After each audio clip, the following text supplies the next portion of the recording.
अल्लाहु अकबर यार ये तो मेरा अल्लाहु दोस्त शबाज बैठा है, चल अकबर। नाल ले चलना नमाज़ पढ़ने हैं। अस्सलाम वालेकुम शबाज भाई। वालेकुम सलाम इरफान साहब, की हाल चाल है? ठीक हो? मैं ठीक। शबाज भाई चलो नमाज का टाइम हो गया, नमाज पढ़ आइए। आ जाओ। बा इरफान भी चलो, मैं आ रहा हूँ। तुम नमाज पढ़ो है, मैं बस एक गेम मुका के फिर मैं पढ़ लेना बाद च, बस 2 मिनट। शबाज भाई साड़ी कितनी नमाज़ां इस गेम के पिछे तबाह हो गई हैं और सिर्फ असी इस गलों कि यार असी आ रहे और गेम के इतने मसरूफ हो जाने कि साडा टाइम का पता ही नहीं चलता।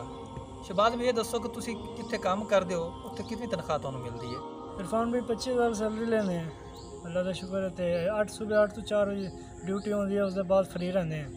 फिर भाई ये वेखो ना भी तुसी 25,000 ਦੀ ਤਨਖਾਹ ਲੈਂਦੇ ਹੋ ਤੇ 8 ਘੰਟੇ ਡਿਊਟੀ ਕਰਦੇ ਹੋ ਤੇ ਤੁਹਾਡਾ ਸਾਹਿਬ ਤੁਹਾਨੂੰ ਉਸ 8 ਘੰਟਿਆਂ ਦੇ ਵਿੱਚ ਜਦੋਂ ਚਾਹਵੇ ਬੁਲਾਉਂਦਾ ਹੈ।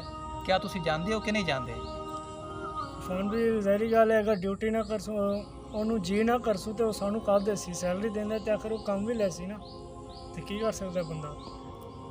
ਸ਼ਬਾਜ਼ ਭਾਈ ਇਹ ਦੇਖੋ ਨਾ ਕਿ ਤੁਸੀਂ 25,000 ਤਨਖਾਹ ਲੈਂਦੇ ਹੋ ਤੇ 8 ਘੰਟੇ ਦੇ ਵਿੱਚ ਤੁਹਾਨੂੰ ਜਦੋਂ ਜਿੰਨੀ ਵਾਰੀ ਸੱਦ ਮਾਰੇ ਤੁਸੀਂ ਭੱਜ ਕੇ ਜਾਂਦੇ ਹੋ। ਤੇ ਯਾਰ ਜਿਹਨੇ ਸਾਨੂੰ ਇਹ ਜ਼ਿੰਦਗੀ ਦਿੱਤੀ ਹੈ, ਇਹ ਇਤਨੀਆਂ ਨਿਹਮਤਾਂ ਦਿੱਤੀਆਂ ਹਨ, ਅਗਰ ਅਸੀਂ ਇੱਕ ਆਪਣੀ ਇਹ ਅੱਖ ਦਾ ਕੀਮਤ ਲਾਈਏ ਤੇ ਸਾਨੂੰ ਅਸੀਂ ਇਹਦੀ ਕੀਮਤ ਅਦਾ ਨਹੀਂ ਕਰ ਸਕਦੇ। ਪੂਰਾ ਜਹਾਨ ਬੇਸ਼ੱਕ ਵੇਚ ਲਈਏ ਤੇ ਉਸ ਰੱਬ ਦੇ ਕੋਲ ਜਦੋਂ ਸਾਨੂੰ ਆਵਾਜ਼ ਮਾਰਦਾ ਹੈ 5 ਵਕਤ दिन ਦੇ ਵਿੱਚ ਮਾਰਦਾ ਸਿਰਫ ਚੰਦ ਮਿੰਟਾਂ ਲਈ ਤੇ ਅਸੀਂ ਉਹਦੇ ਕੋਲ ਨਹੀਂ ਜਾਂਦੇ ਆ। क्या यार ਉਹਦਾ इतना हक भी नहीं कि ਅਸੀਂ ਉਹਦੀ इबादत करिए, ਉਹਦੀ बंदगी करिए। शबाज भाई सोचने वाली गल है। बस यार अस मोबाइलों के चक्करें, इस गंदे मोबाइल के चक्करें अस कई घंटे ला लेंगे। चल यार चलिए नमाज पढ़े यार।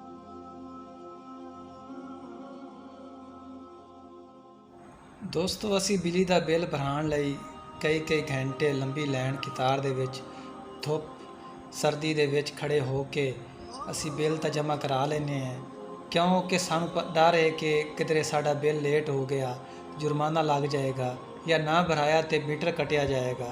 ਸਾਨੂੰ ਜੁਰਮਾਨੇ ਦਾ ਜਾਂ ਮੀਟਰ ਕੱਟਣ ਦਾ ਡਰ ਤੇ ਹੈ, ਪਰ ਸਾਨੂੰ ਇਹ ਡਰ ਬਿਲਕੁਲ ਕੋਈ ਨਹੀਂ ਕਿ ਅਸੀਂ ਸਾਨੂੰ 5 ਟਾਈਮ ਸਾਡਾ ਮੁਅੱਜ਼ਨ ਆਵਾਜ਼ ਦਿੰਦਾ ਹੈ, ਉਸ ਪਰਵਰਦਿਗਾਰ ਦੀ, ਉਸ ਬਾਦਸ਼ਾਹ ਦੀ ਬਾਰਗਾਹ 'ਚ ਬੁਲਾਉਂਦਾ ਹੈ ਜਿਹਨੇ ਸਾਨੂੰ ਸਾਰੀ ਜ਼ਿੰਦਗੀ ਸਾਰੀ ਦੁਨੀਆ ਦੀ ਨਿਹਮਤਾਂ ਅਤਾ ਕੀਤੀਆਂ, ਕਦੇ ਉਹ ਨਾਰਾਜ਼ ਨਾ ਹੋ ਜਾਏ। ਸਾਨੂੰ ਇਹ ਬਿਲਕੁਲ ਫਿਕਰ ਨਹੀਂ ਹੈ। ਦੋਸਤੋ ਕਿਤਨੇ ਅਫਸੋਸ ਵਾਲੀ ਗੱਲ ਹੈ ਕਿ ਇੱਕ ਨੌਕਰ ਮਾਲਕ ਨੂੰ ਸੱਦ ਮਾਰੇ, 100 ਦਫਾ ਸੱਦ ਮਾਰੇ ਤੇ ਨੌਕਰ 100 ਦਫਾ ਲੱਬੈਕ ਕਹਿੰਦਾ ਹੈ, ਕਿਉਂਕਿ ਉਹਨੂੰ ਪਤਾ ਹੈ ਮੈਂ ਅਗਰ ਨਹੀਂ ਜਾਵਾਂਗਾ ਤਾਂ ਮੈਨੂੰ ਨੌਕਰੀ ਤੋਂ ਕੱਢ ਦੇਗਾ। ਚੰਦ ਪੈਸਿਆਂ ਦੀ ਖਾਤਰ ਉਹ ਸਵੇਰ ਤੋਂ ਲੈ ਕੇ ਸ਼ਾਮ ਤੱਕ ਉਹਦੀ ਗੁਲਾਮੀ ਕਰਦਾ ਹੈ।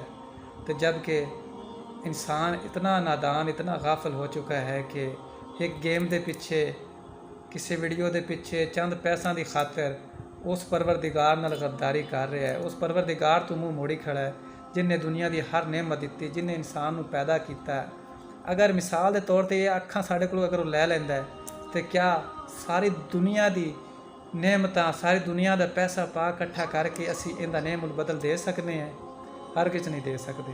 ਤੇ ਫਿਰ ਯਾਰ ਸੋਚਣ ਵਾਲੀ ਗੱਲ ਹੈ ਨਾ ਕਿ ਜ਼ਿੰਦਗੀ ਦੇ ਵਿੱਚੋਂ, ਦਿਨ ਦੇ ਵਿੱਚ ਸਿਰਫ ਚੰਦ ਮਿੰਟ ਸਾਡੇ ਵਾਸਤੇ ਸਾਡੇ ਕੋਲ ਮੰਗਦਾ ਹੈ ਤੇ ਸਾਡੇ ਕੋਲ ਉਹ ਵੀ ਨਹੀਂ ਹੈਗਾ।